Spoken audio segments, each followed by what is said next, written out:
Më shkruan një lexues, është një letër shumë interesante, lidhur me skandalin Epstein. Zoti kryeredaktor thotë, unë jam një njeri i thjesht, nuk jam prokuror as analist, thotë. Po si çdo qytetar që hap gazetat online me kafen e mëngjesit, u ndala i habitur, thotë, lista e emrave që dalin rreth këtij skandalit.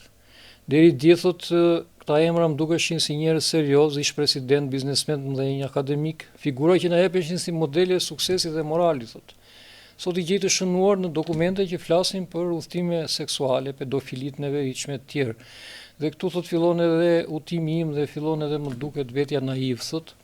Letra është e gjatë, është vërtet një letër interesante, për të ardhur keq që nuk e ka shënuar emrin, sepse në fakt ka kapur thelbin e këtij skandali. Domethënë, nëse këtë rastin e këtij miliarderit pedofil dhe abuzues e shohim thjesht si skandal seksual, në fakt jemi pak larg asaj që duhet mësojmë nga ky rast. Këtu fajlet që janë hapur kanë emra burra shteti, president, princa, princesha, financier të mëdhenj. Janë këta strategët e fatit globit, emra që për dekada me radhë ne i kemi parë me respekt, i kemi trajtuar me heshtje. Edhe me një lloj frike mistike që është normale deri diku për pushtetin kur e shef kështu nga poshtë lart. Por shohim që nuk ka asgjë heroike dhe asgjë madhështore te këta, Shikojmë tek këta titan të historisë që në fakt janë njerëz të vegjël me vese shumë të ulta. Janë këta të njëjtët burra që flasin për ditë për demokraci në botror, për vlera globale. Dhe këtu në fakt, në këto foto, në këto video që janë aksesuar për publikun, në fakt qëndron e vërteta që njerëzit e tjerë, njerëzit e thjeshtë si ne duhet ta kuptojnë njëri mirë.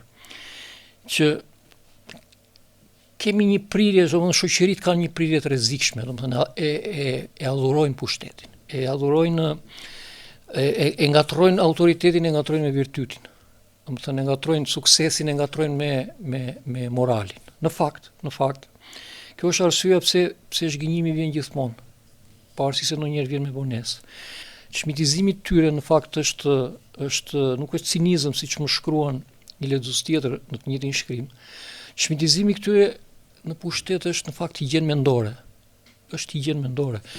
Sepse një shoqëri që nuk adhuron është më e vështirë për të mashtruar kësaj. Domethënë një shoqëri që nuk bie në gjunjë do ketë më pak nevojë më vonë të ringrihet e turpëruar. Pra, miku im i dashur anonim që më ke shkruar këtë letër, ti ke shumë të drejtë pas gjithë atyre kostumeve, pas atyre avionëve privat, atyre tryezave ku vendosen fatet e botës. Nuk ka perëndi. Ka njerëz